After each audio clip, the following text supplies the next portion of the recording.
All right. So I think we'll go ahead and get started. Looks like we'll still have people kind of trickling in, but for everyone who joined, thank you all so much for being here. As you all know, this is a very important discussion, not just in light of recent events, but just as a core human truth, and just understanding and talking about diversity, equity, and inclusion. So thank you all for being here and being adventurous enough to jump into the conversation. We hope that you feel like this is a safe place for ideas to kind of be shared. And I can assure you this is a safe place. So feel free to kind of drop any questions you have in the chat as we kind of go through the discussion that we have planned today. And we'll answer those at the end with an open Q&A. You can also ask them directly to the panelists at the end if you decide to do it that way. Just as a reminder, this will be recorded. So this will be sent out to everyone who is in attendance today and also registered. So thank you for joining us in any capacity that you are able to. So I am William Moses. I am the VP of Collegiate Relations here at the AMA Cincinnati chapter. And on the call, we also have a whole host of other board members and other AMA members from across the nation as well. But I am not the reason you're here. You are here to hear from our distinguished panelists who know a lot more about the topic of DEI and more experience than I do. So without further ado, I will kick it over to Kemfer to introduce herself, and then we'll go Justin, and then we'll go Damon. Hi, good afternoon or good evening where you're at. My name is Kemfer Flannery Rye, and I'm actually dialing in from Seattle, Washington. I am a diversity, equity, and inclusion consultant, specifically focused on culture and brand. My background really as part of the AMA, and I am actually the DEI, or Diversity, Equity, and Inclusion VP for the board of the Seattle chapter called Puget Sound chapter. Interesting enough, I was the very first one for Seattle, but I ended up being the very first DEI chapter lead across the nation. And just watching the AMA really in the last year flourish within this area has been pretty phenomenal to watch and be part of. And again, why is a DI consultant on an American Marketing Association? My background actually is deeply in marketing, digital marketing specifically. I used to be the vice president and an executive creative director for a business-to-business digital marketing agency here in Seattle called Yesler, which is actually has been, I think, the #2 B2B digital marketing agency in the nation for the last 5 years or so. And so I have a deep knowledge around marketing and how marketing works, and have the really interesting integration and intersection with diversity, equity, and inclusion, because no matter where I was working at, I was always known as the culture advocate and the people leader. And so that is the function I did also hold while I was at the agency. And also have my executive leadership MBA that intersects all of that as well. So that's a little bit about me, and I'm super excited to be invited to this conversation, and really excited to have a conversation with all of you and the panelists that I'm here with as well. So thanks. Thanks, Kemfer. Go ahead, Justin. Good afternoon, everyone. My name is Justin Gibson. I am the program director for diversity outreach and engagement for the University of Cincinnati Foundation. Just kind of looking at our prescripted list of questions. So my background in DE&I, how I came into this role, I've always been very active in the alumni ecosystem for the University of Cincinnati. And to be quite honest, I was always that black guy that everyone asked the question that they were trying to figure out. And so while I certainly didn't want to speak for an entire culture of people, it became that. And of course, it was done in a purely wanting to get it right and viewpoint as opposed to tokenism. But And so I was actually recruited for this position. They were looking at someone or to come in and help to view their business different, how they were connecting with their underrepresented populations of alumni, Black people, Latinx, LGBTQ, veterans, first generation, all of these different underrepresented communities of alumni who traditionally haven't been marketed to, have been cultivated. They brought me in to kind of fly the ship while we were building it. Coming in, I didn't have any formal DE&I training. However, I've spent the last 4 years doing just that. I am a certified diversity practitioner, which is accredited by the National Diversity Council. I also am on the District 5 board for the CASE, which is the Council for Advancing and Supportive Education. And I serve as chair for the Opportunity and Inclusion Committee. And I'm fortunate to, in my 4 years of work, to do some things that have gotten noticed in our industry of higher ed advancement.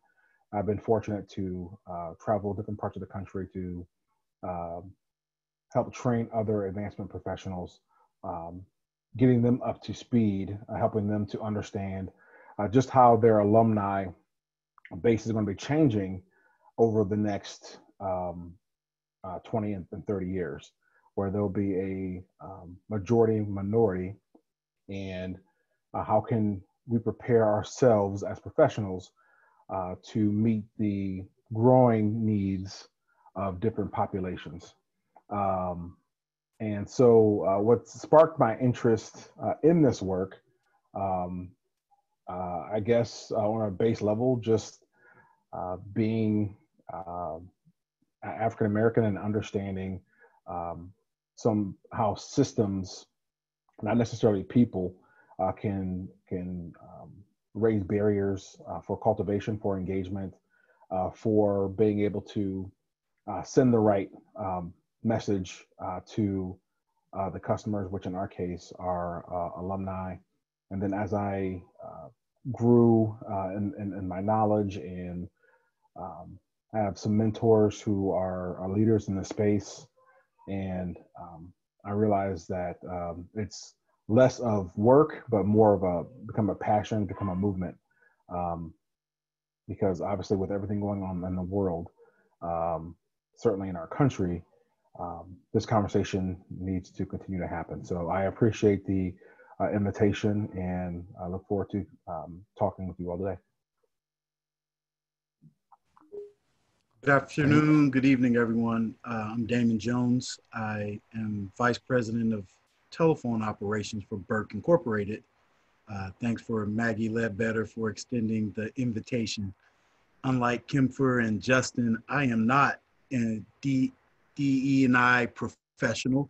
However, I do have a great passion towards DEI. I guess my interest started somewhat similar to Justin. I had great opportunities within Burke Incorporated to attend some national and regional conference events. And I often found myself at these conferences, especially the national conferences, with attendees that ranged anywhere from 500 to 600 people, being usually 1 to maybe 3 of the African-American males, and maybe 10 or so to make up the entire conference. And so that sticks out.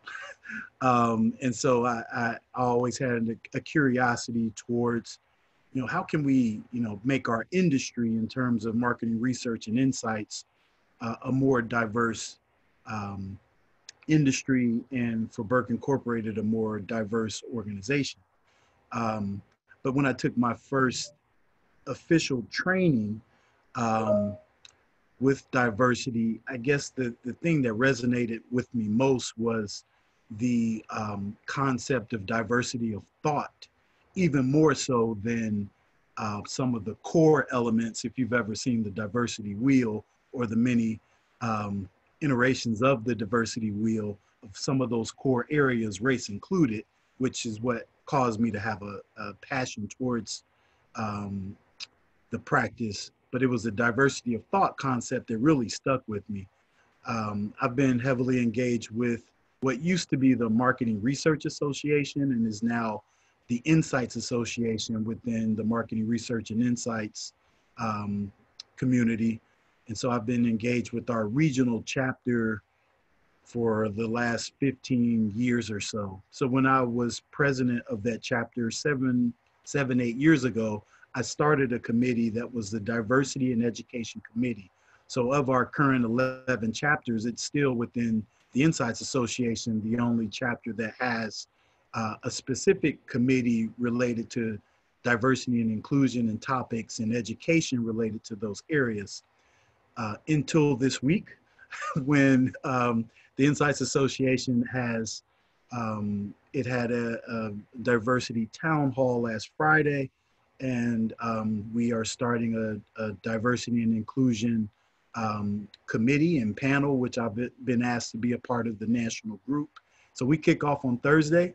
So I look forward to talking, but also learning from Justin and Kim at Burke Incorporated specifically. I went to our current CEO, who at the time was our company president, Diane Surratt, in around November of 2018. Again, not properly trained, but I said, hey, I have a passion. I think we need this diversity and inclusion team. Are you up for engaging? I have a mini plan. I have a team that I like to build.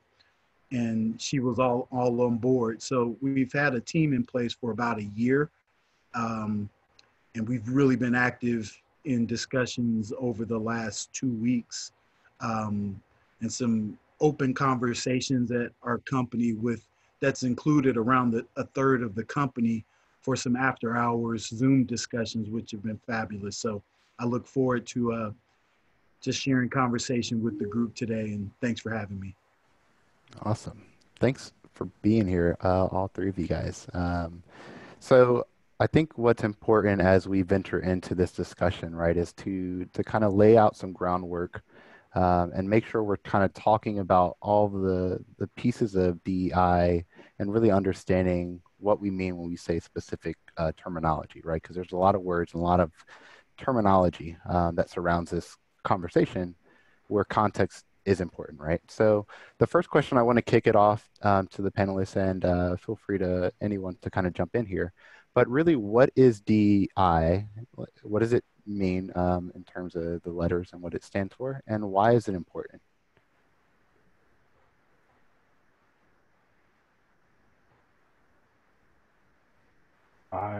Go ahead.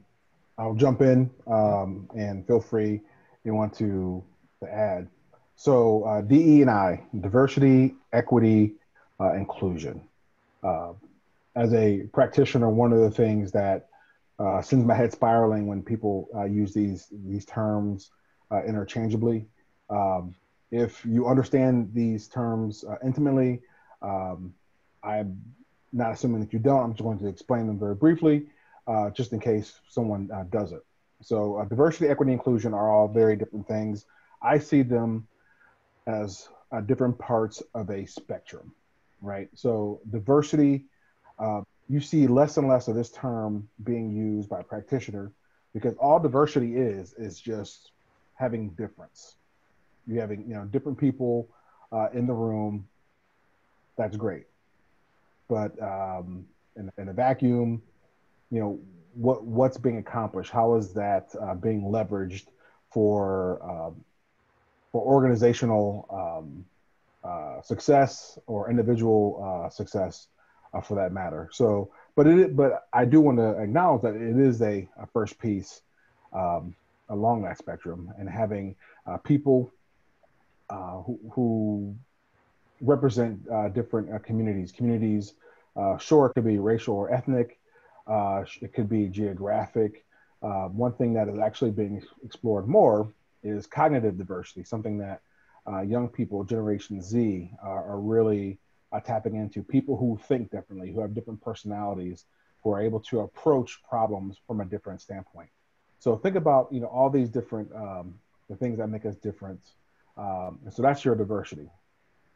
So next, I will actually go to inclusion, but I think most people don't like to use DIE as opposed to DEI. But inclusion is basically, now that you have people in the room, how are you making them feel like they are a valued part of the team? Are they being called upon for their opinion? When they do good work, are they being recognized for their success? Making sure that they are able to come breathe their authentic self, and not having to subscribe to whatever that culture is. And I'm sure, Kimfer, I'm certainly looking forward to hearing more about culture, because it's extremely important for organizational success. But allowing people to come in and be who they are and bring their own skill set and be valued for that. And the last piece is the equity piece. And equity is one of the things that I think a lot of people struggle with, because that's where you may need to strategize and move around resources, because what that means is giving people what they need to be successful. If you think about the golden rule, we all learned at elementary school: treat people how you want to be treated. Well, the platinum rule is treat people how they want to be treated. Another way of looking at equity is that, if you go to a hospital, in emergency room in any city, people are there for a myriad of different reasons. And you certainly don't want the attending physician to say, I'm going to give everyone penicillin, right? If you have an infection, penicillin. If you have a broken leg, penicillin. If you have COVID-19, penicillin, right? That's not equitable. Equitable is giving people what they need at that time to be successful. And if you have those things in place, diversity, inclusion, and equity, that should lead to excellence in almost every metric of any organization, from customer service numbers to obviously bottom line profit and loss to turnover. So that's why all three of those represent different parts of what we do. Nice.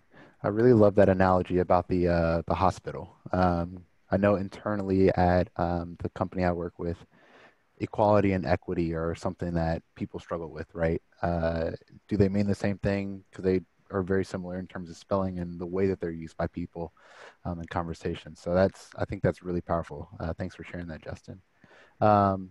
Damon, really quick, you mentioned this in kind of your intro, the diversity kind of wheel and all the facets that kind of make up diversity. Can you explain more about that? Because I want to make sure that we're not just saying diversity is race, right? It's definitely more than that. So can you just dive in a little bit more about what those? So the diversity wheel, I know, has been a tool that has been utilized by professionals for a generation. And basically the diversity wheel incorporates all of the different dimensions that make up an individual or a community, and that can represent these individuals. So within the core of the diversity wheel are things that are most distinguishable or personal. So it encompasses race, gender, sexual orientation, religion, some of those really tight and wound, and I'm sure the professionals, Kimfer or Justin, can explain that a little better, but all of the dimensions surrounding the diversity wheel that can make up an individual person. So are you an introvert or an extrovert? How do you socialize best? What's your thinking style? Are you someone who needs information very direct? What's your personality trait? Are you someone who likes to engage in conversation before you make a decision, or are you someone who's straight to the point? So it's all these dimensions that make up the whole of diversity. When I look at just the definition of DEI, I try to simplify it for myself. Diversity is the reality. We're different. We have differences, and that just is who we are as human beings. Equity, it's supporting and helping each individual to accomplish what's in their best interest. I saw a graphic of equity before, and it was a family, um, a dad, mom, dad, and a little kid. And so the graphic showed they were standing at a park and they were looking at a baseball game, and equality had three of the same size stands, so that each person can try to stand on this stand and watch the baseball game. But the kid, who was probably 7 or 8 years old, still couldn't see over the fence. And so from an equity standpoint over equality, we needed to have 3 stands for the kid to see over the fence like his parents could. So in the first case, they were all equal. But in the second case, the kid needed more stands so he can see the same vision. And inclusion is, is embracing all of the pieces of diversity and including and hearing, embracing, valuing, listening to folks' opinions and their point of view. So that's kind of how I look at the bigger picture for me personally. Awesome. Yeah, and I think, both of those, I like to use 2 quotes that I think also helps. There's a really wonderful woman named Verna Mayers, who is now, she was an author and now also the head of inclusion strategy at Netflix. And I think a lot of people have probably heard this quote by now, is that diversity is being invited to the party while inclusion is being asked to dance. Okay, so the idea is that just because you're there and invited, and this is, again, when we're talking about a workplace culture, back to that idea, Justin, the culture is great. You have diversity numbers, you are hiring, you're targeting that recruitment stage, which oftentimes companies tries to go after that first. Always not the best strategy, because where is the soft landing when you get into the organization? If you are created an environment where inclusive, and you'll hear a lot of people talk about belonging as the 4th component into, used to be diversity, then it became diversity and inclusion, and then it became diversity, equity, and inclusion. And now you'll hear a lot about diversity, equity, inclusion, and belonging. Belonging is the result of inclusion. And then also another woman named Janet Stovall, she is a TED Talk speaker as well, and also an executive at UPS. And she talks about the fact that diversity is a numbers game, but inclusion is about the impact. And I really like this because that's what it ends up being with organizations. Typically all the reports that come out or things that they put on their website or all of that, that is the diversity numbers. Again, you can track it, you can look at it. However, inclusion is because it is an impact of the individual and the belonging. When you are tracking that, it's not the same kind of KPIs that you would think about it in the business sense, but rather the person's feeling and the way that they are, again, feel like they belong in a place and creates an environment which they have the same kind of equitable access. And again, equity sometimes gets looked at just purely, I think oftentimes from a financial standpoint, but it's beyond a standpoint of financial. So when we talk about, do you have the same kind of opportunity to access to leadership?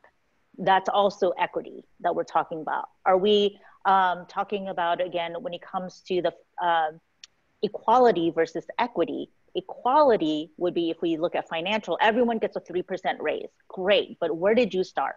If you started at $50,000 and someone is at $100,000, you were not equal in the first place. So that 3% might sound equal and sounds great. Everyone's getting it at the same level, but where did you start in the first place? So it was probably, the equity was already off in the first place. Yeah. And so there's ways to kind of look at it in that way. And then around diversity, again, because it is a numbers game, and we are, I think, a lot of marketers on here, it's really like comes down to your traditional segmentation is what I usually like to think about it, is that you want to know your customers, you want to know what they are, who they are. You often have like, make sure you put your race and ethnicity, the age, you know, so there's a lot of like variation of that dimensions that you look at. That's really diversity. And those are the numbers that organizations also look at to see where they are from a measurement perspective. But oftentimes the inclusion has to be measured in a different way than like those traditional KPIs. Yeah. And as a marketer, I love the idea of KPIs, and it's easy, right, Comfort, to focus on diversity as your KPI and the numbers, right? But if we're going to move this a step further and really make the impact, we need to be okay with not having those hard KPIs and enjoying and embracing, right, the soft metrics that we can pull and just have those conversations. Thank you all for sharing that. I want to shift slightly because we've talked about DE&I, and within this context, right, there is the idea of privilege and what does it mean to have allies within the conversation of DE&I.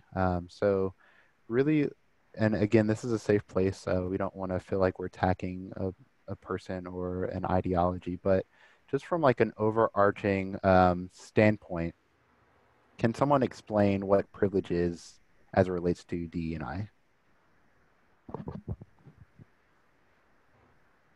I mean, typically, and I'll start here, is when it comes to privilege, is what's interesting is if you have it, oftentimes you never think about it. And which is why it's a hard conversation for most, is all of a sudden we talk about like, no, that's coming from a privileged place. Well, if you don't think about it, you've not really acknowledged it. And so privilege really comes down to I like to call it like an exclusive access to something that there's two ways that you look at privilege. One is that it's an access to a group or a position where you never had to work for it. Okay, so for example, in our society, and again, I mean, we know this is a pretty standard numbers, although it's shifting, but generally the white community is the predominant community. And because you are in that predominant privileged class, when it comes to the status, when it comes to marginalized groups or not within race, you don't have to think about your whiteness in the way that oftentimes, like I have to think about my, Asianness or womenness or, and maybe even for Justin and Damien, and I don't want to speak for them, but about their blackness. All right. So there's the idea of privilege. Oftentimes I like to say is that you probably haven't really thought about it. White privilege, we talk about a lot. So that's out in the forefront. But the interesting thing about privilege is that there's such an intersectionality of you could be in a power group, and that's the best way to think about it. Privilege equates the power group, and power group equates usually the dominance or whatever that might be. And so for me, I'm a minority as an Asian woman. As a woman, also considered a minority. Odd because we, in the US, we are actually 51% in population. But the reason why we're considered a marginalized group is because of the power positions. We do not have the power positions, right? And then on top of that, I'm in the LGBTQIA community. However, I look very straight because of the fact that I'm married and I have a child. I'm married to a man and a child, so that's a very hidden kind of privilege. I've also been on the lower end where I went through poverty twice, once while I was in Korea, then I was adopted into a American family that went through the farm crisis in the 80s. And so twice they went through poverty. So then you're talking about someone who's not in a privileged class, but now I'm in my mid to late 40s. And I am socioeconomically very, in a very stable class there, as well as I have higher education. So now I'm in a privileged class. So again, it's really the dominance and the power that comes with when we're talking about privilege. And there's just so much of it that's considered standard norm, that if you don't have to think about it, for the fact that you don't have to think about if you're heteronormative, have to walk down the street and hold your partner's hand and never have to think about that's good or not, or that you can or you can't, that's privilege, right? You can, for me, like, again, I'm considered a sort of a model minority is what we're called for Asians. There are certain things that I have privilege over because I'm a model minority, even though I'm a minority. And so there's, again, privilege it can get a little complicated because there's so many different levels of it, from sexual orientation, your socioeconomic class, again, even religion. Christian religion in our country is considered the dominant, prevalent religion. And so again, it hits in like swath of dimensions across the board. And to add the privilege and everything Kimfer was spot on, is that privilege typically is unearned.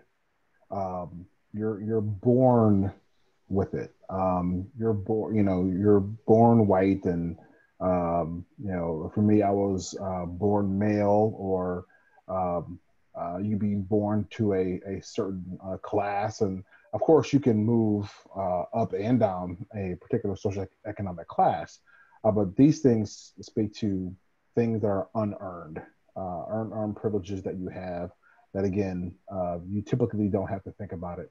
I think it was last week I actually saw a Facebook post, and while of course there's caveats, but it was very interesting because the post said something to the effect of, if you haven't had the Supreme Court have to,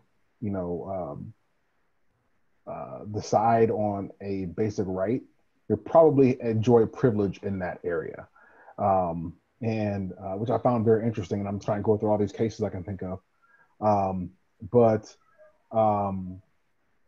It's unearned. And I think one of the things, if we're talking about white privilege, and of course there's intersectional, because I do have privilege as a male. I think one of the things that people wrestle with are they saying that, I don't have white privilege. I had a rough life. We grew up poor, and, my dad was laid off, and, my mother died when I was young. So we struggled. And my response is, white privilege doesn't mean that you never had problems. It just means that your color of your skin wasn't one of them. It doesn't inoculate you from having issues in different areas. And I think one of the best ways I explain privilege is to take white privilege out of it, because I think it's become so politicized. Where in my mind, I'm thinking, how is this political? But it has. So I use the example of Sasha and Malia Obama, born with a tremendous amount of privilege because who their parents are, and on the global stage, probably the most popular people in the world, where everyone knows who they are. And so they were born where, they're certain, I don't know if they're wealthy, but they're certainly well off. They're not going to miss any mortgage payments. But talking about privilege, one of the girls could develop a terrible drug habit and drop out of college. But you know what? They're still Brock and Michelle's daughter. They're going to be okay. They'll typically land on their feet, right? Because they have a certain amount of privilege, whether it's wealth or connections or people having an affinity for their parents. So they're going to want to do more for them than what they would do for the other person. And so that's just, kind of a couple of sideways how I would describe privilege. I also put in a great article in the chat that talks about white privilege, and it's kind of like the gold standard, white privilege, unpacking the invisible knapsack. So if you have some time, definitely open it and read it when you have a few minutes. And I think too with privilege, right? It's truly understanding that privilege itself is neutral, right? It's not positive or negative, right? Unless it's used in a way to oppress or build up a group's power dynamics versus another. So the idea, right, around guilt as it is associated with privilege, I think is a kind of an area that we can fall into, especially when we talk about privilege openly. So moving on, really quick, can someone here describe what an ally looks like, maybe to you personally or within DEI as it relates to kind of pushing forward the agenda? At least for me, on a personal level, it's allowing the engagement or the conversation to happen. Just utilizing the term white privilege, for instance, it's become so politicized that it carries with it a negative connotation right now. So I think allowing some level of explanation behind. So I think, being able to engage in a conversation as an ally is first.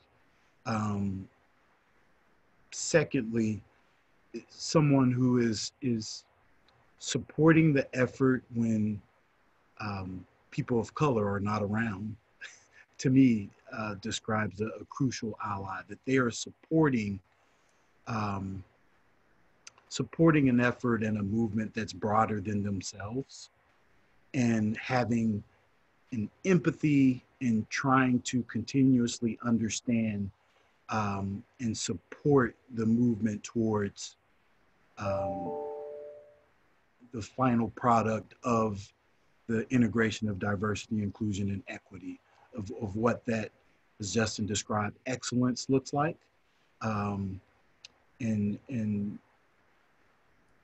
just allowing the conversation and being able to um, just support the mission in any way possible. Great.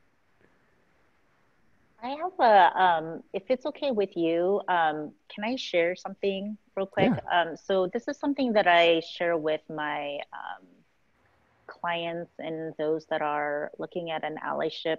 So there's allyships can be looked at in multiple ways.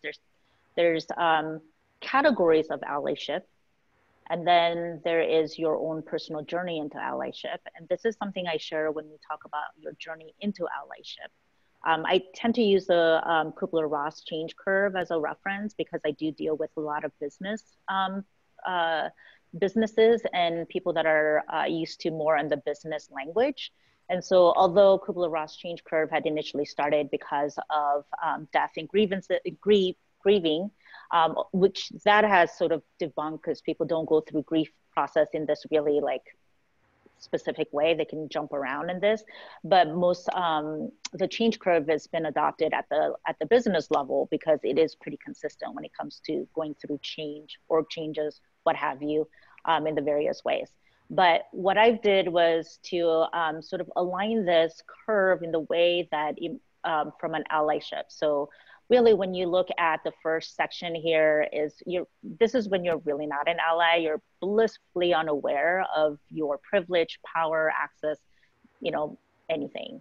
And interesting enough, there's really a lot of people that are still very blissfully unaware, even if they even know the word ally. The next phase, I call it you're harmful. And this is the most harmful stage that you can be at unless you go into the opposite. Instead of going through the curve, you go into the opposite side of just become completely racist and all of the things that come in that totally on the opposite side. This is when you're really starting to get your awareness up.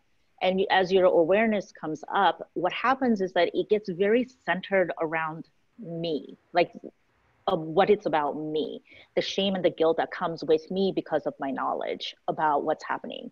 And so you're pretty harmful at this point because you really aren't there for as an ally, even though you've gained some more understanding. You're a passive ally at best. And then you go into that next phase where you are an opening and learning ally. This is probably one of my favorite points of allyship, because this is really when people are opened up, they're reading, they're researching, they're talking, they're attending events like this. They're starting to become super thoughtful and learning allies. And then when you get into the next phase, this is when you're formulating strategies. You know, how are you really taking action? How are you partnering? And this is really considered your action-focused ally. And then if you can get to that uplifting and then normalizing those around you and normalizing situations and becoming a sponsor and an accomplice and co-conspirators with someone, that's what we consider a super dedicated interrupter ally. My main thing is just get through the first two if you can, as fast as you can. And it takes a while. And just because, let's say you get up to the uplifting and normalizing, there's always more work to do. I'm also an ally because of, you know, like I do not know the lived experience for Damon or Justin, right? Because that is not my experience. So I would be an ally for the Black community and the Indigenous community. It's not something that I'm familiar with. Or even within in my Asian background, I don't know a lived experience for the Chinese community, even barely for my Korean community. I have more probably connection with people that are adoptees than I do with that particular culture. And then the other thing, I'll put this link in here for us as well, is one of my colleagues in Seattle. This is more of a, the last was really about your journey versus this is about sort of the types of allies that you can be. Obviously, we want you to be at that true ally when you're really looking at things unselfishly, really looking at taking action. We saw a lot of performative and opportunistic allyship that was happening, especially because of the BLM movement right after George Floyd. And of course, you know, as you saw, all the black squares in the Instagram, all the companies trying to, you know, just move left and right, trying to write letters that were sometimes fell flat. That's where we're looking at from that performative and opportunistic.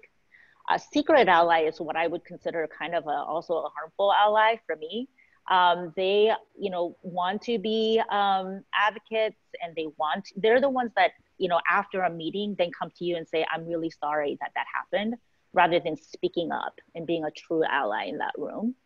And then also this idea of a really lazy allies. So again, it's when people are asking like, I don't get it, like, can you help me, to all of their POCs or BIPOCs or people, you know, in any of the categories of the isms. And that's, so I really like this simplistic way that Jody Ann has put together. So I just wanted to share those two things with you about sort of how I look at allyship. No, that's awesome. Thanks for sharing that, Kimber. Sure. So kind of with the context that we just kind of discussed, I think to everyone here, right, we're engaging in this conversation and we're looking for ways that we can participate and kind of be active allies, hopefully.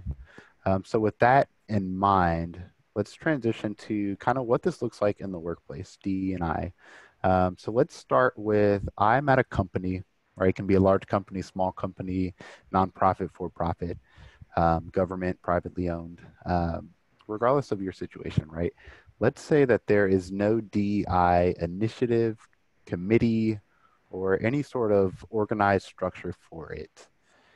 In your experience, what's the best way that I can help to kickstart that sort of activity in the company? And who should I be talking to? How should I be talking about it? From your experience, how does that look and play out?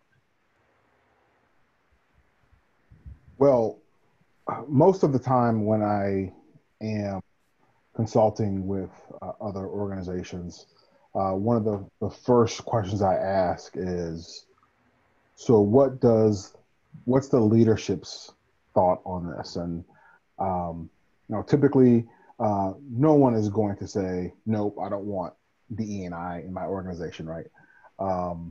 However, what is their buy-in? And it goes, again, along that spectrum to no, we're not doing it, to sure, we'll do it. Just don't disrupt our business pattern, or sure, we'll have a mandatory training, we'll pay a consultant, versus like, I'm completely married to this idea to get this right. Unfortunately, what tends to move the needle from here to there is crisis, right? If everything's going well, your business is hitting their numbers, stock price is high, everyone's getting paid well, success hides a lot of things. But in the time of crisis, that's when something happens that disrupts that business, and then people go into panic mode, to crisis management mode. So again, one of the first things I ask is like, where are we here? Is it something that you want to do, or is like, the house burning down right now and you're trying to figure this thing out? But the first thing is, certainly looking at the leadership of the organization, understanding where they are, because you strategize from the top down, but you implement from the bottom up. And so figure out, what the current landscape of the organization is. And then at that point, just trying to understand, how you got there, and then where you want to go. What does success look like? Putting the right people in place, hopefully a good cross section of people across the organization, and then making sure that they're given the time and the space to learn, to grow, ask some difficult questions. It could involve some investment, bringing in professionals at some part along that way to sit down and help them comb through some of the details and shine some light on the areas that didn't even know there were blind spots. But that's what professionals do, come in and say, hey, I don't see this, what's happening here? And they're like, could be like, oh, we didn't even know that was a thing. And it could be symptomatic of the larger issues. I know I'm kind of getting into the weeds now, but the first thing is to have that conversation and say that, I tend not to lead with, we have a problem, versus there's an opportunity here where we can invest in DE&I, where research suggests that it's going to do nothing but help our organization in every metric in which that determines success. Get the right people on board, figure out what success looks like, and then get to work. And again, depending on the organization and where they are, I would give different advice on starting points, but those are the things that typically anyone would need to figure out when starting this process. I concur with Justin that it starts at, I think it can start anywhere with someone with the passion towards this space, but leadership definitely has to engage and allow for the pursuit. Because if there's no allowance for time, investment, and some financing behind the movement, it won't get pushed forward, regardless of a few individuals having passion towards the topic. I think, at least I can speak, I can't speak from Justin and Kempfer's consultant point of view, but at least within Burke, I know it was big for our team that our engagement in inclusion and diversity was made a part of our 5-year strategic direction and our commitment. So that allowed for everyone in the company to see that of our highest 7-level strategic initiatives, that inclusion and diversity is one of these. And so we're going to collectively push forward, and then setting some, an ultimate vision, and building your blocks or your pillars or whatever that looks like to make sure that you get to your vision point, because I think that helps guide your direction and guide the decisions that we make in terms of inclusion and diversity, or DEI, or whatever your organization calls that movement. Because you can get off track. One of the things I worry a little bit about in this environment is it is a crisis moment within the country, and it can be the time of a great paradigm shift. And we've seen social media statement after social media statement of a flurry of commitment and monetary commitment. But my concern is, okay, what happens after the flames die? You still need to have that vision and that direction and that mission. You need to have some strategical components in place to make sure that you continue to push the needle forward.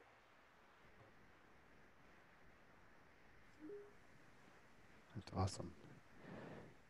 Yeah, so and I kind of like the idea, right? The different perspectives you guys just shared about kind of where to start. So kind of delving into that a little bit. Let's say you do work at a company where the coals are hot, right? There is a crisis within the societal context of the organization, maybe even within the organization itself. But historically, the organization has been either slow to move its feet from a social standpoint, or there is an actual history of the company just not being open to discussion of DEI. From your perspective, how do you navigate those waters? And is there any advice that would be maybe more specific to that sort of situation than a company that is on the edge of, social change and issues like that?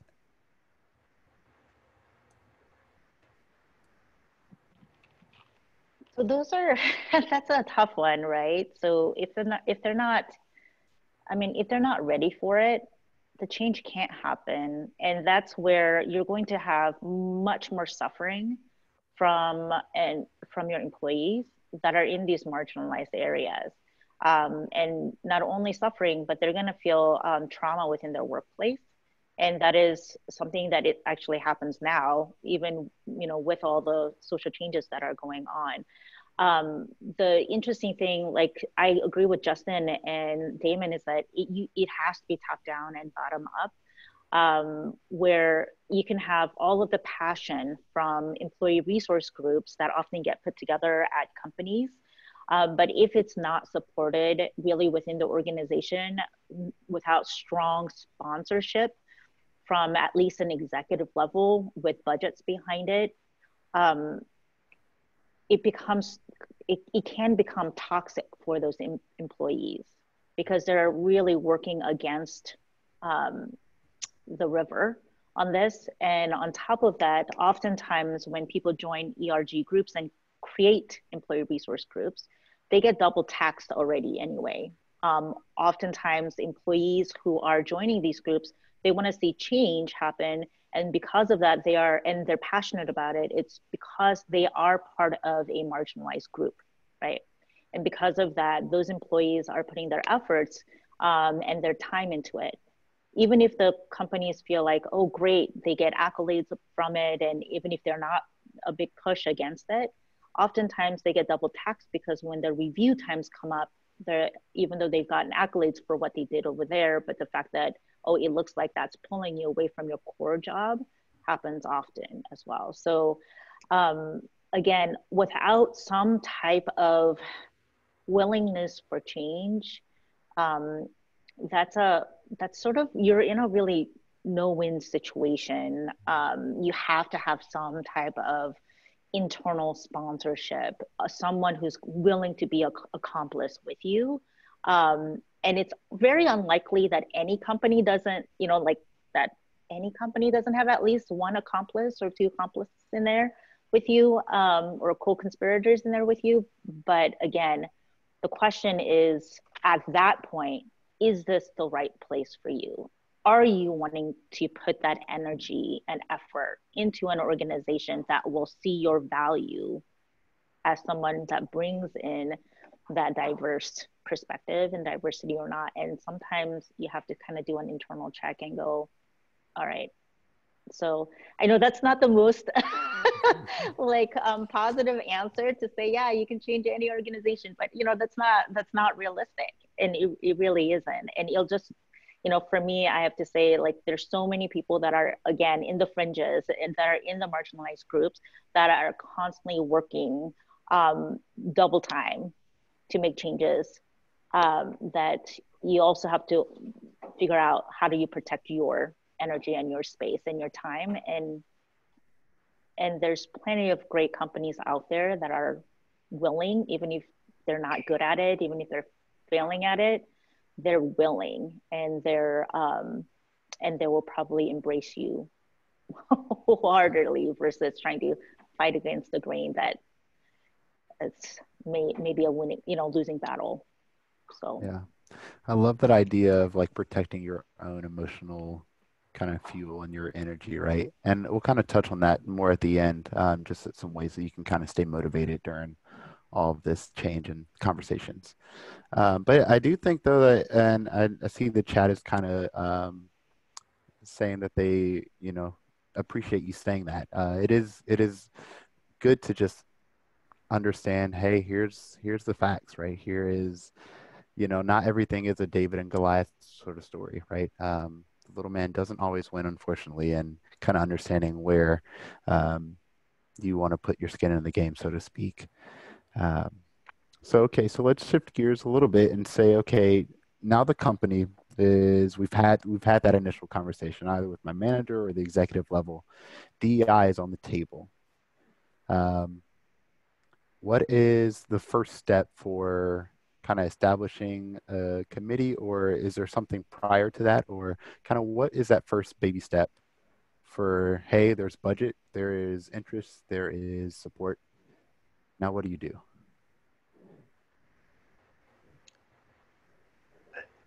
Again, that's a tough question. I think it depends on your environment and your company. I know at Berg, I was very intentional with the team that we built to to kind of develop this initiative. Well, the first place I went was to our company president, who's now our CEO, because I knew that we needed that leadership buy-in. The second person I went to was my direct manager, who's also a part of our leadership team. And I knew I had buy-in from him as well and that support. So to Kemfer's point, I knew that I could devote some of my time, and I had the support of my direct manager to really invest some time into this. And then from a style perspective, I really I engaged our human resources department, our corporate recruiter, someone who could have some influence in decision making on the landscape of our human resource area, and evaluating our job descriptions and evaluating our recruiting base. I picked someone from our sales team because I think it's important, at least in the long run. I heard someone a few weeks ago make a statement about using DEI as and trying to make a case for return on investment and what that looks like. And that panel member said, we need to stop making that case. That case has been made for the last 30 years. It's just proven fact that this is what it is. But I did bring in someone from our sales team to add a little perspective, because I think from any company's perspective, if you don't have some kind of core principle of DEI within your organization, you will get left behind. So you will lose as a business. And so we need to have that engagement from a sales and a bench support team, that a company like Berg, who, we work across broad industries, that, we start to have a bench and we start to have some teams that look like and think as a community, where we can have that engagement with our clients. Because I think clients are more and more are starting to look to the culture of who they're working with and not just what you can offer. And then I also look from um, a core diversity will makeup. So did I have, I'm an African-American male.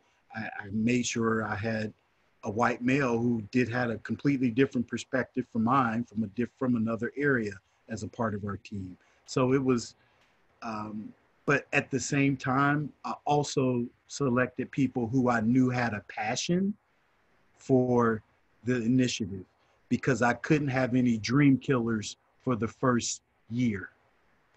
I needed someone to keep the team rolling.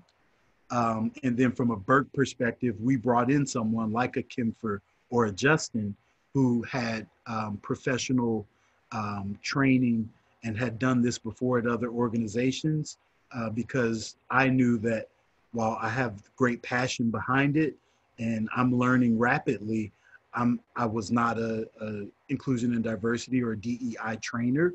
And so we brought in someone with that capability to help guide us appropriately.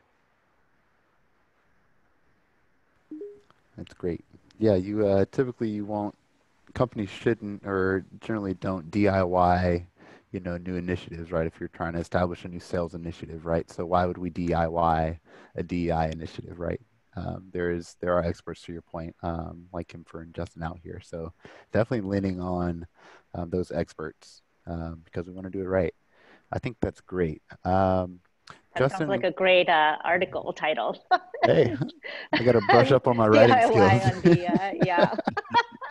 That's great. I did want to ask Kimfer and Justin, as consultants or kind of being more of the experts with helping other organizations and things, do you have any stories or situations that you've experienced either helping consult companies that you thought were really impactful for you as your journey on DEI?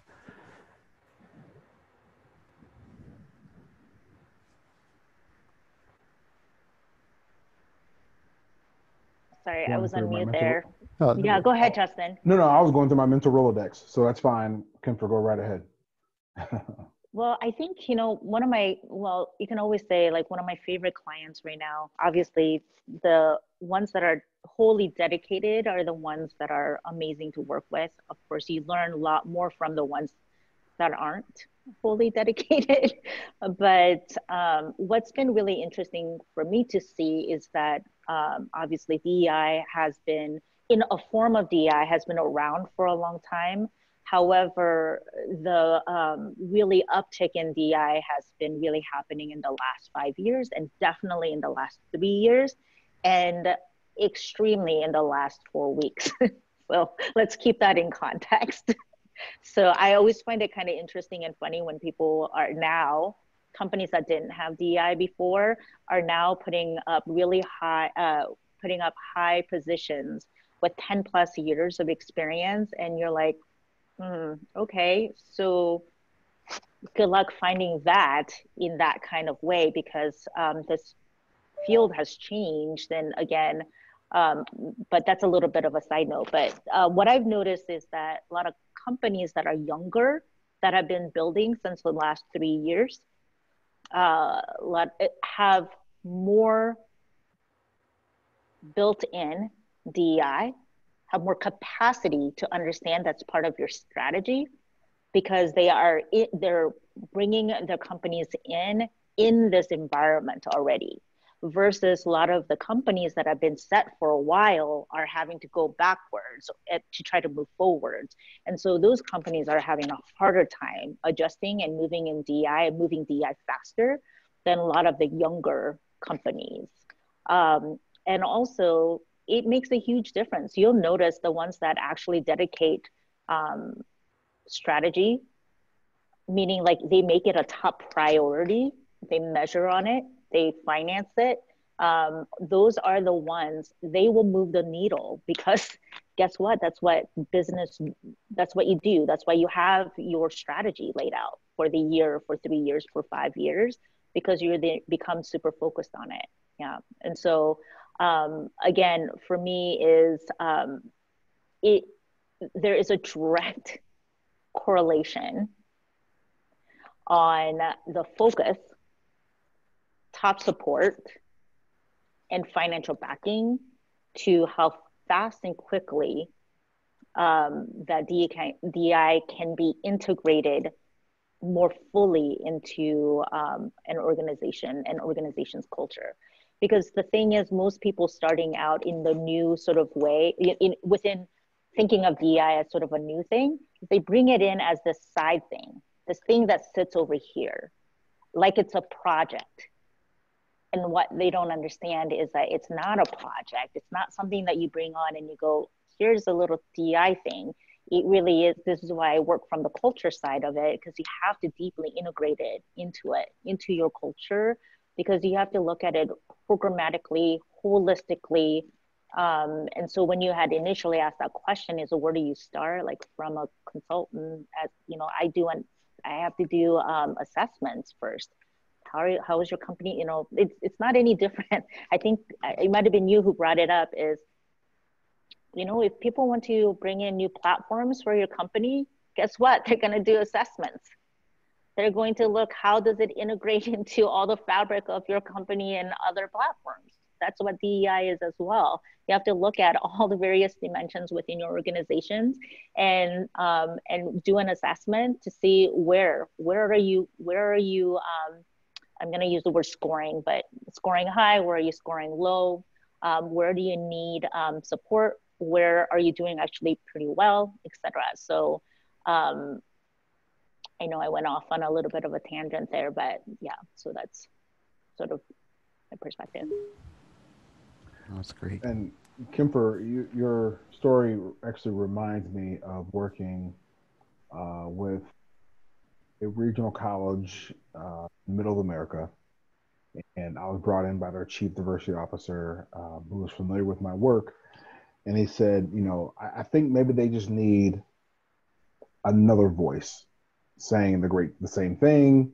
I've been married long enough to realize that sometimes that needs to happen. Sometimes someone else needs to say it for the message to get through. So I participated and to learning more about the institution, or should I say this department within the institution. There was just no energy. It's middle America. I believe there were 40 people in the room. I might have been the only one of color. Oh, no, myself and their chief diversity officer. So in my mind, I'm thinking, you know, of course, you know, it's, you know, there's no energy in the room because sometimes, and understandably so, people get defensive when they talk about implicit bias, they talk about white privilege. So if you're a black man talking in a room full of 40 white people, you know, that's going to be a difficult proposition for anyone. So what we did, I spent 2 days with them. And so what we started off with doing, we started off with some adult learning simulations, which is a fancy word for games. But I call them adult learning simulations. And we started there. And so these simulations, actually, their intended outcome is to kind of talk about things like implicit bias and power and whiteness and, you know, what it's like to be on the fringe.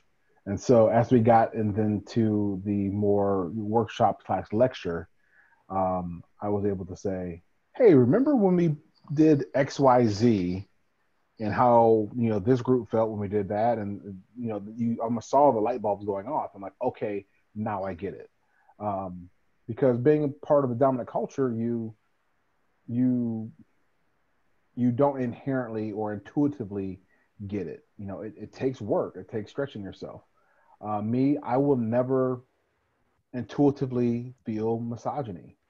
As a straight, as a cisgendered, you know, heterosexual male, I would never intuitively feel homophobia because it's not directed towards me. And so it takes work to be able to do that. And so that's what the games essentially did. It had a non-abrasive way to reinforce the points that I would start with earlier, rather than leading in and saying, okay, everyone, and throwing up my implicit bias PowerPoints and say, we're going to talk about this for the next 90 minutes. So again, every organization is different. It's a path. It's a journey that everyone's on, and they're on different, different spots in the journey. And I think one of the exciting things about what I do is being able to go in and meet people who are on different parts of it, seeing where they are, and then always continuing to follow up with them, to figure out how I can maybe reinforce what we learned and provide additional clarity where needed. That's great. So I want to transition a little bit. We've had a few questions come in that we'll kind of address here at the end, but I want to transition from in the workplace to now. Maybe you've had conversations at work and you're starting to do DEI things at work. Now, how do you protect your personal life, right? And Kemfer, you kind of mentioned this earlier, right? Your personal energy, and how do you keep up the spirit to keep pushing into this realm, right? Because it does take from you. And it's a good fight to fight, but we also have to acknowledge we're just human, right? We only have so many hours in the day. So for you personally, for each of you guys here, what are some things that you do to kind of stay motivated and help not feel so drained as a result of this work? Interesting enough, I've actually been getting more energized. This is kind of odd, but I've been getting more energized because I've been saying no a lot more. Again, it's been interesting, and I'm sure Justin has probably seen this too with his colleagues as well.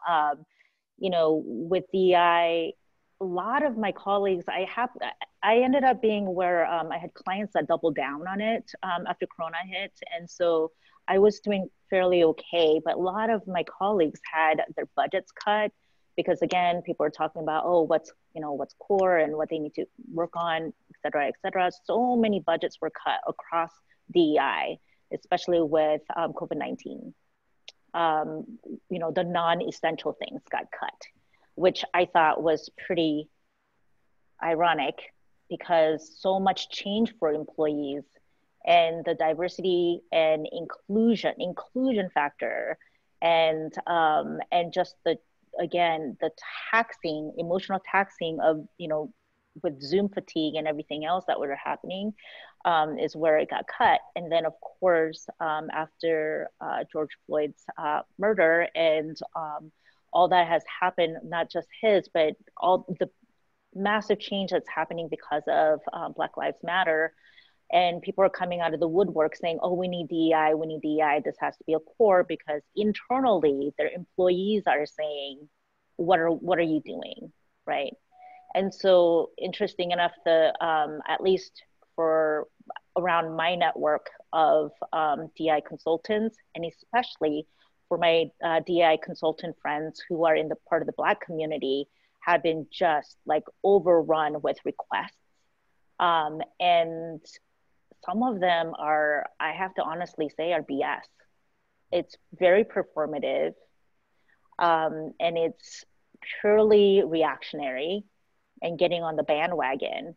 And so it's been, again, it's, in some ways, like, it's been feeling good to be on the other side and go, nope, no, thank you. I do not want to work with you. Nope. What have you been doing? What's your internal work? And what is it that you want to do? You just want to do a couple of workshops? Nope, that's not how DEI works. And so for me, like, I've actually been more energized because of the fact that I can get way more crystal clear about the kind of organizations that I want to work for or not. And then also when it comes down to actually my family has been really great about, because, with it being a consultant and part of your job, especially now, is what's happening out in the world, and you have to be aware of what that is. I'm constantly on my phone or on my computer absorbing news and content from people all around. And that, so my personal and my work is just bleeding in and out. And so trying to make sure that my family does a good job in saying, like, you're kind of cut off for right now, go take a walk. We have an opportunity to be in somewhere that has lots of woods and stuff. So for me, it's just like getting out of my chair, stop reading all the news and going out and breathing in the nature really is how I'm sort of rejuvenating. And again, just being able to say no. That's great. The power of no goes a long way. The power of no, yeah. Yeah. I'll just be completely transparent. The last month, it's been very difficult to practice self-care.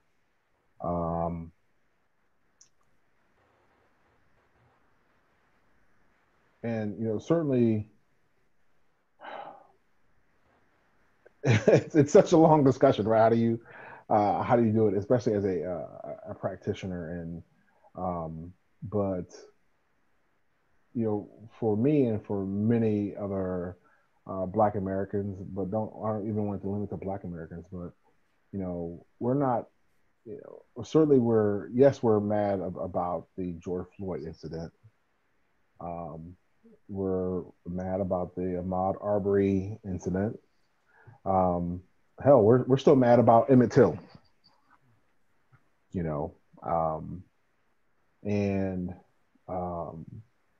It's just been a lot. And then of course, in a time of crisis, people retreat into their corners, and this is what I believe. No, this is what you're wrong. This is what I believe. I've gotten in a few Facebook spats. I shouldn't have, but I think one of the things that I've found troubling about, and that's not getting a lot of conversation, and as a practitioner, this is the conversation I've been having more and more, is not George Floyd, it's not Ahmaud Arbery, it's not what happened with Sister Breonna. It's about Amy Cooper. So if you remember Amy Cooper, I think she's now called Central Park Karen now. And she's the woman who we didn't see the conversation before, but she called the police on a Black gentleman, saying that he was threatening her life, and she was on the phone with the police department saying this African-American man is threatening my life. Meanwhile, she's strangulating her dog. And yes, she weaponized that man's Blackness. In my mind, I'm thinking she wanted to happen to that gentleman what happened to George Floyd. I can't say that for certain, but in my mind, that's what I'm thinking. I mean, a reasonable person I would think she knew what she was doing by saying this Black male is threatening my life. And she's screaming hysterically as if he's attacking her. That is troubling, but if you peel a layer and understand her, she is on paper liberal, right? She was a Hillary supporter in 2016, Democrat, her Facebook, messages were all about, equality and love and justice. But when, in a moment of anger, look what she reverted to. To someone who did something completely vile, and she lost it all. Lost her job, and lost her dog. Maybe even lost a few friends. Now, as a practitioner, these are the things when I'm talking about like self-care while trying to do my job.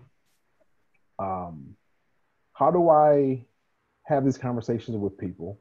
And taking Amy Cooper, and who was probably the one in this training, is like, yes, like I'm with you, we're none of us free until we're all free. And she got her Juneteenth flag, but she does this.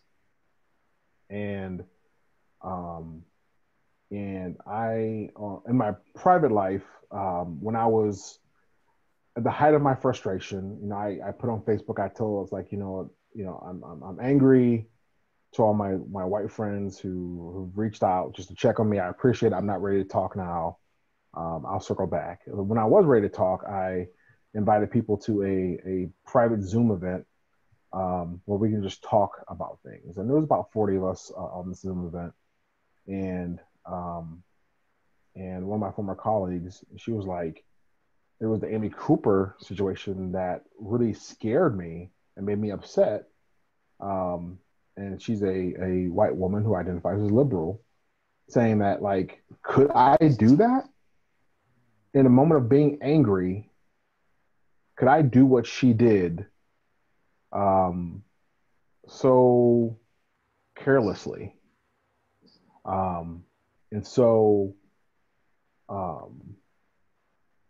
moving from self-care to being the practitioner, and that's why, when we talk about, being allies, and Kim Farad, I thought you did a fantastic job with that model, that being an ally is not a feeling. Being an ally is a verb. It's not a noun. It's a muscle that you have to exercise every chance that you have an opportunity to. And so if you are having these difficult conversations with friends, colleagues, I can only imagine some of the things that people have heard at family gatherings, right?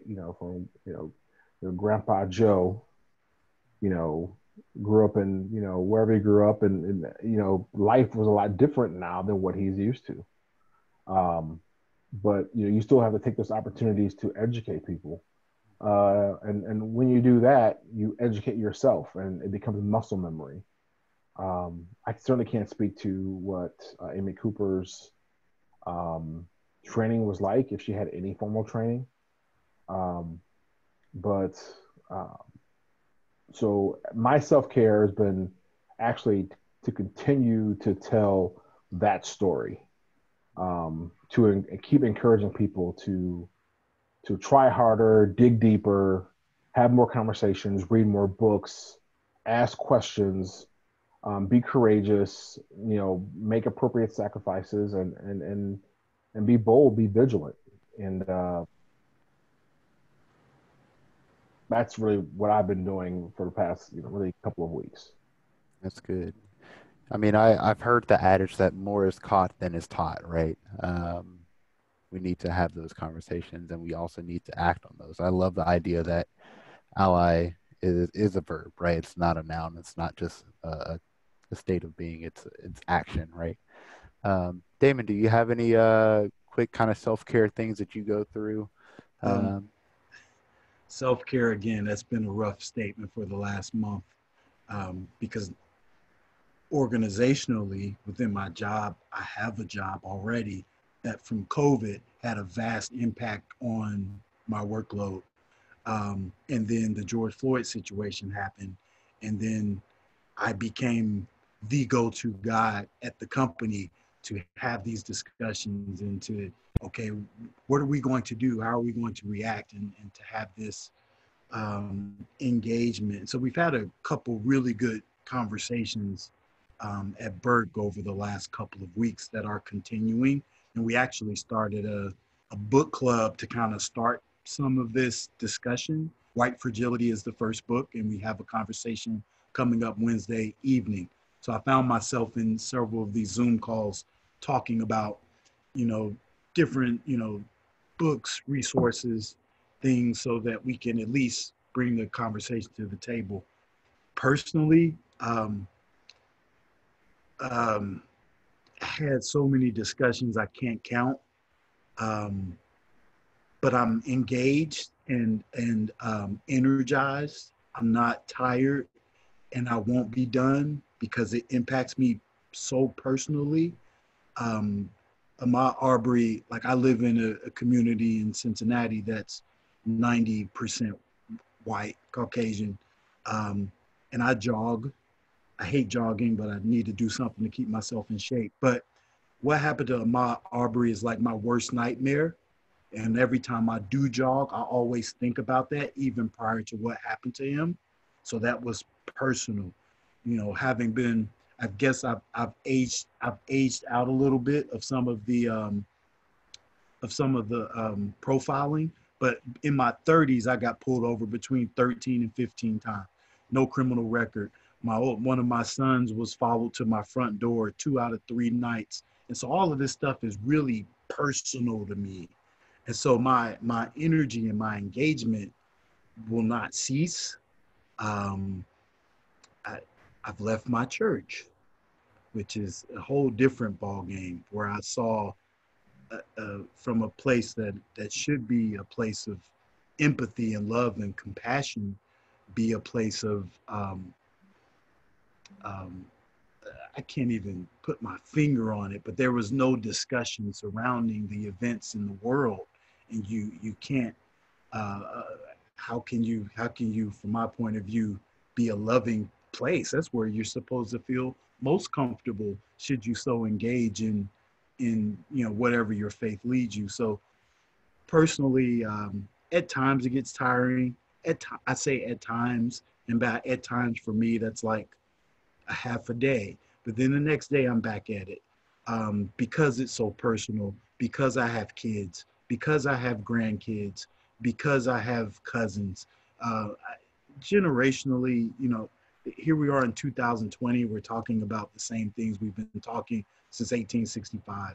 And so for me, I'm so personally invested that I'm just in it, and it is tiring, but I don't have any qualms about continuing to speak out, uh, do the work. That's why I'm really curious to see what all these companies do who made statements. Um, I you know I wish there was a way there could be like some federal George Floyd oversight. You made the commitment. Now what are you doing? Yeah. Talk is cheap. The activity and the action put behind it is what's really critical, because we can.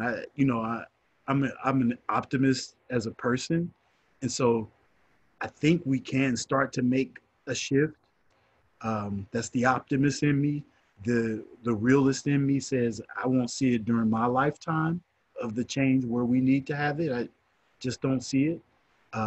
But I love to be a part of the generation to really take it that next step. So that's kind of where I sit, and I appreciate conversations like this and open forums of discussion to allow for everyone to hear, some different insights or some similar insights, and it doesn't hurt to hear similar insights on a topic that's so important.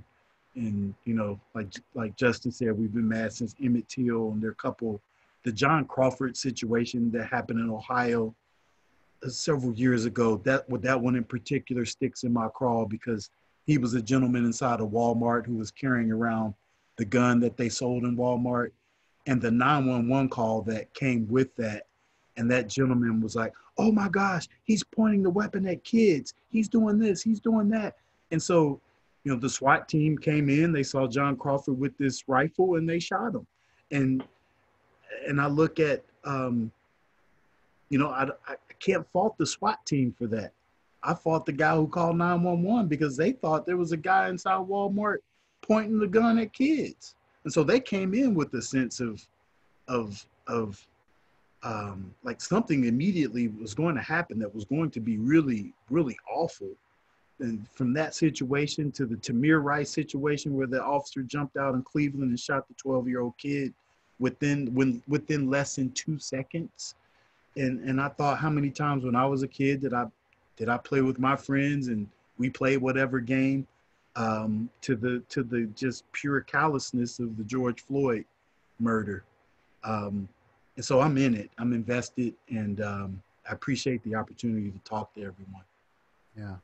I just want to Thank you. say, Oh, go for it, sorry. I was Kimber. going to say, thank you so much for sharing, both of you. I think, you know, especially with someone who is in this space and so many friends that are also in this space in DEI, but as friends that are not, but as part of the Black community. You know, for me, as, you know, talking about the allyship, for me is trying to step in where I can, where they need me to, like, take over some things that they're like, I can't do this right now. I can't have that conversation with them. Can you talk with them? Can you take over that project or whatever? I'm like, yeah, what can I do? And again, it's this, I don't want to use the word situation because it's, it's so more than a situation because it's been going on for so long. And what's been really interesting that, you know, I think even the whole oppression Olympics that happens sometimes or oftentimes, it's not even, I don't know, maybe it is, but I feel like at least in my community, it's non-conversation right now because you can't. Right now there is a group that needs so wholehearted support and rising right now that it's just, it's not forget you, it's just like everyone's taking a step back from, or at least that's my experience. And so I think I just want to say thank you for sharing those stories, because I think, I don't know how often people get to be in environments where they get to hear those kind of stories, and the fact that you get to hear them, I think that's an exceptional place to be, because Yes. Yeah, I think that, to me, that embodies, right, the equity, right? There is a group of people who are hurting, and we need to love on them and show support. Justin and Damon, just thank you for, again, kind of echoing what just Kimfer said, sharing those thoughts. As a biracial Black man, I can empathize, right? And I know what that feels like, so appreciate that. I do want to shift now to just kind of open Q&A. I know we've had people kind of drop off, so those who are here, thanks for sticking it out. We appreciate you and the time that you've dedicated to kind of hearing the stories and thoughts and insights here. So I want to open it up to kind of overall Q&A. I have a few questions in case no one on the line wants to kind of speak a question. But yeah, we'll just go ahead and open it up. So if you have a question, feel free to unmute. Yeah, hopefully we can get those answered for you.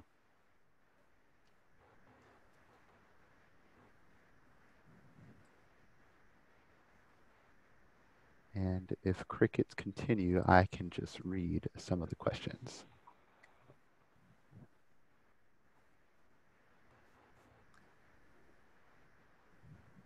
All right, so let me go ahead and ask a question to the panelists here. This one comes from Robert. As an unemployed Black job seeker, what suggestions do you have for taking advantage of the current attention being paid to DEI in order to get attention from employees that have been lacking? I've met Robert before. I'm pretty sure we had lunch several years ago. He's a smart, this is me. Smart guy. We went to the same high school. I was thinking about contacting you, but I didn't know if you remember who I was. Yeah, I do remember you. That's a tough question to ask without knowing, you know, again, individual company needs and individual, you know, I kind of know a little bit about your background. You have a master's degree and a good deal of interest. I'd say continue to look at jobs, although I'd say COVID has impacted the amount of hiring being done right now. So I think companies for sure are looking at, DEI and their hiring principles and practices, and investigating what's happening in the environment. But at the same time, there are hiring freezes and people aren't hiring in our industry, in the market research industry. Unfortunately, several people have been laid off. And so um, I'm not sure what the clearest path is for you right now, other than I'd say to continue to look and seek. And I think you have, and I know you've been pursuing a role for a couple of years, but to look and see for any opportunities where you can to maybe intern or help work on a project or anything in the nonprofit sector where you can work just to build your resume and build more experience on a project level from MR professional. I think once we come out of the COVID situation a little more and the economy stabilizes a bit and people know what their established budgets are in 2021, that you'll have maybe a better opportunity to get a second look than what you've had over the last couple of years. So maybe that's not the greatest answer, but that's the best I have for now. But I do know in our industry that hiring is not something that a lot of companies, at least in like Burke's competitive set, like Burke, we're on a hiring freeze right now, and I think a lot of our competitors are in the same boat. But continue. Don't stop. And if you can find some of those nonprofit research opportunities where you can show your skills and build your resume, continue to try to make that happen. That's great. I want to jump quickly to another question. There is, I forget who mentioned it, but do you guys have any kind of quick resource off the top of your head that can actually show, and I think it was mentioned, right, the business case for a DEI initiative, right? Are there some articles or things that you've read that show just clear financial, like, yes, this is, you should do this. This is a win-win. There's actually quite a few research out there from McKinsey to Bain. Talk about any of this large. Accenture has one as well. Also, Catalyst is really more on the female focused, but even within it has lots of diversity and reports around how innovation is really gets accessed through the diversifying of your work, your work dimension, as well as there's specific, I believe there's even specific numbers, and I can't remember what those are exactly right now, but even especially in the leadership level, if you can get people into the leadership level, the innovation curve for those companies and the revenue return and the margins also increase. So if you're looking purely from a profitability side, that data exists, as well as they tie it to the innovation, which also exists as well. Like I said, really, like, there's definitely one from McKinsey, from Accenture, one from Bain. Again, there's from Catalyst, and there's, I can't think of a few of the others, but there's loads of them out there. Awesome. Yeah. So jumping to another question, I'm just trying to be cognizant of time, so we're kind of doing some quick hits here. Here's one about, we were talking about accomplices, right, or co-conspirators. This question is, what accomplice work can help combat executives who can't find, in quotations, the Black or Indigenous people of color employees they may want to hire? So how do you navigate that situation? Well, so that's a very, without having more information on the type of organization it is, because depending on the organization, there is even some EEOC oversight. For instance, if you're a government institution, or if you are a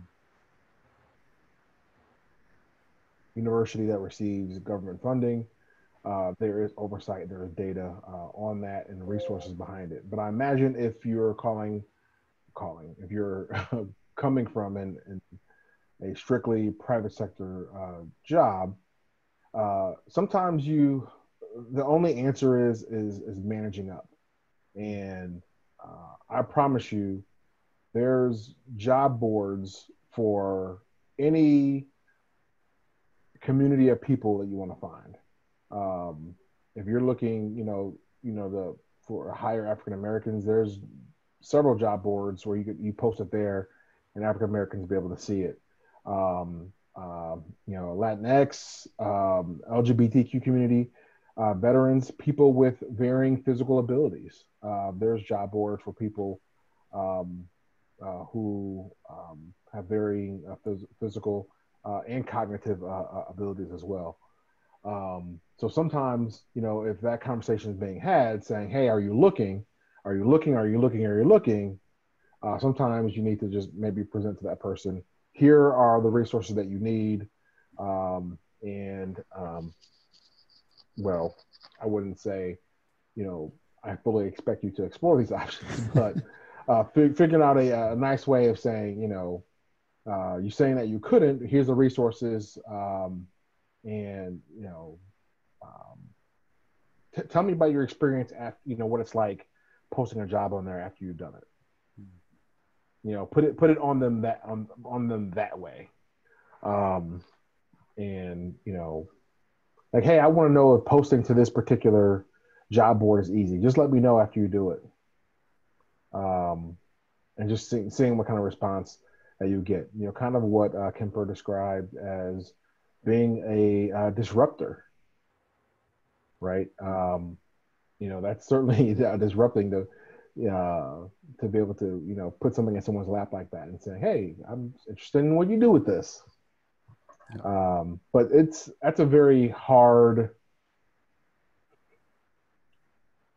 That one's hard, but you would definitely just need to influence up to manage up, and if you're getting kind of the cold shoulder, getting the runaround, basically just put it in their lap and saying, "Here's what you need. Now all you have to do is execute."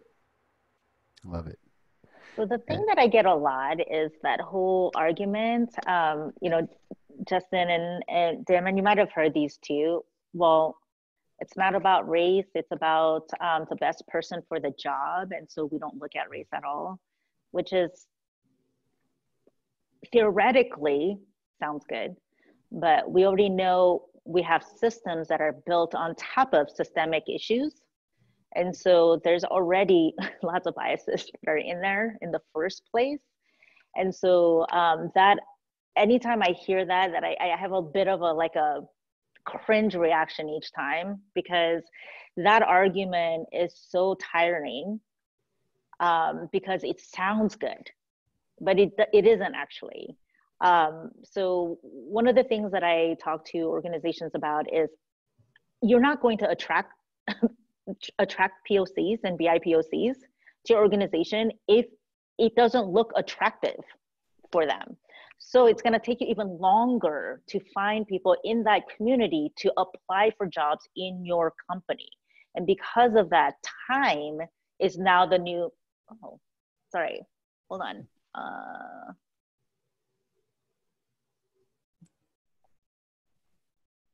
Sorry, can you hear me now? Yep. You're good.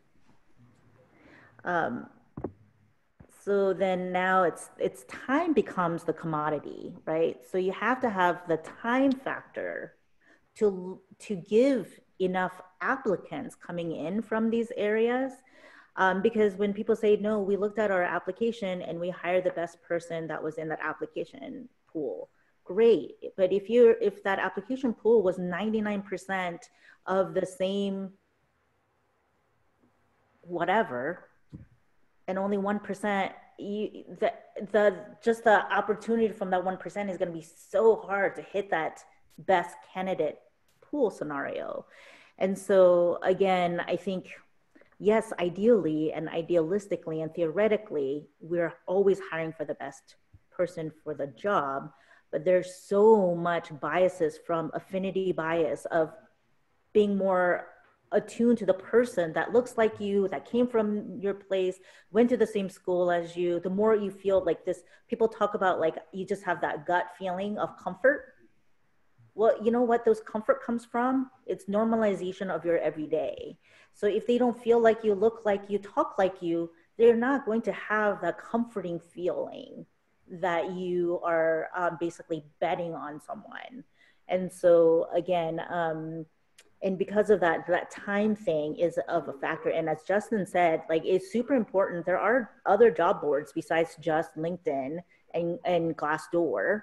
And so you have to do the work and do the research to find out where those job boards are for where the people in that in the community that you are looking for are there as well. So Great. yeah, but that whole, I think that's the biggest thing that people have a hard time answering to. And I get asked that a lot. It's like, what do I do when my boss says? What do I do when my hiring manager says? What do I do when my HR recruiting team says? We're looking at it and we're being unbiased because we're hiring the best candidate because we're not looking at everything else. And but there's gender language. There is language issues, period.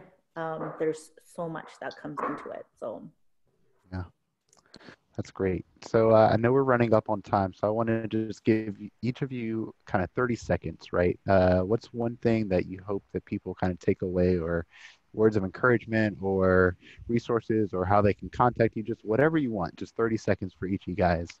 And then we'll kind of wrap up.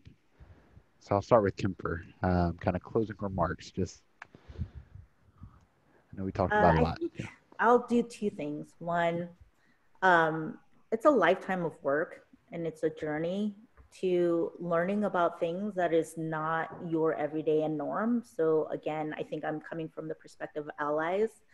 That includes myself.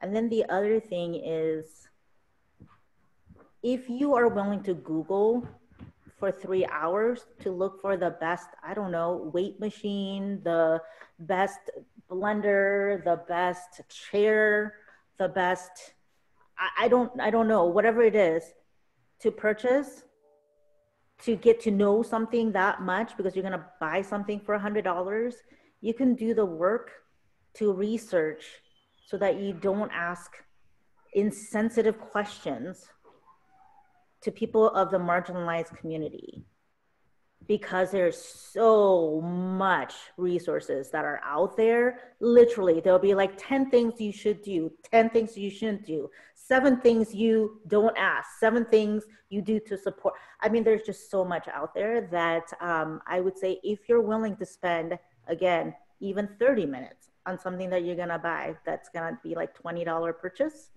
you can spend 30 minutes. You can spend 3 hours on researching on your own. So that's a bit of my. And insert clapping emoji. Yeah, I'll step off after that. That's good. That's good. I think there's a way you can do that. The bottom, like reactions. I just did the clap. I like that. I'll go ahead and take it next and let Brother Jones close us out. If you want to connect, you can find me on LinkedIn. And I really hope that you all found value today. Literally, this is the first time in 3 months I put a tie on. But I wanted to look good for you all. Wow, there's so much to say now in 22 seconds. But again, like Kim first said, it's being an ally is a verb. You have to exercise the muscle. Don't be afraid to have difficult conversations, especially in today's climate. None of us are inoculated from these issues. Things are changing. Mississippi yesterday, was it yesterday? Today's like changing their state flag. Things are changing rapidly. Juneteenth is being replaced as a holiday in some organizations and taking away Columbus Day. Things are changing. One, just make sure that you participate in the change in whatever level you choose. Um, Make sure you're participating because people are watching. Your children are watching. Your grandchildren are watching, and they're going to ask questions in 2020 when this is examined. When they're big enough, they're going to say, Mom, Dad, Pop, what did you do when? Um, and I want for you to have something to say. And it's also last part is not have to do with why we're convened, but it's not good enough just to be a good person. That's not enough anymore. Everyone is going to have to lean in the sacrifice and to ante up to make our neighborhoods, our jobs, our cities, our society a more equitable, a more just place for everyone. And with that, I hope to connect with you all on another platform, but forward to hearing success stories going down the line. I don't know how I have to follow up Kemfer and Justin, but thank you all for being here. I think being present and engaged in the conversation is a start. So for you guys to hang in here for a couple of hours demonstrates a level of commitment. So I appreciate that. I'm also on LinkedIn. Feel free to connect with me. And again, I have a little bit of a different background than Kemfer and Justin. I am not a practitioner, but I am a passionate mover. So everything that I've done from the Great Lakes chapter of the MRA, now Insights Association, to Burke has been because I said, look, we need to do this. And I'm here to try to help lead it.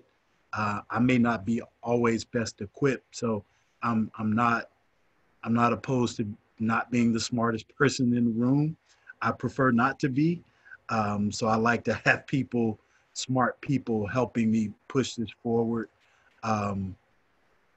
Stay engaged and participate.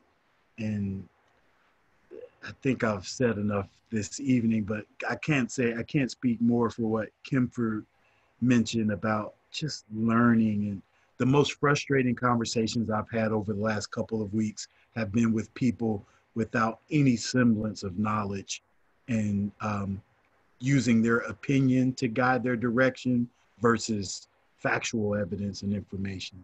So we can never stop learning. And because the more education you get on any topic, the more our eyes are open. And, speaking specifically on the race piece and not DEI as the whole, practice, if people were more educated on what has happened and what has still happened, throughout our history, I don't think we'd have as much of a barrier. And that includes educating and examining ourselves. That white fragility, I'm just so engaged in that book right now. And I know it's been a bestseller for a little bit, but it's so profound. And some of the figures that were quoted in that book are just so powerful when you really look at the true decision makers in our society. So, how do we, as long as we come to a clear understanding of what's happening, what the realities are, then we can have a better plan to strategically push the narrative forward and push us forward. So that's all I have for Monday. Very nice. Well, I just want to say a heartfelt thank you to the panelists, Kemfer, Justin, and Damon. Thank you for having the energy to do this long call on a Monday. thank you for sharing your insights, your inspiration, your wisdom with everyone. And thank you everyone who either tuned in at some point or still here with us. We appreciate this conversation and we are thankful that you are now a part of it. So hopefully you found something that is you can take to your organizations, that you can incorporate, you can include into your life. The AMA Cincinnati chapter, we are here for you if you have questions. We want to be a resource to you. So feel free to reach out to myself and we will get you connected. And we do not have all the answers. No one does. But as we kind of work through all these situations and kind of times, we just hope to come out a little bit better on the other side. So thank you all for being here. Really appreciate it. I will send out the recording to everyone who attended or registered. And so we hope that you have a great evening or a great afternoon, no matter where you are. Thanks, everyone. Thanks, everybody. Thanks, everyone. Bye, guys. Thank you so much. Bye. Yeah.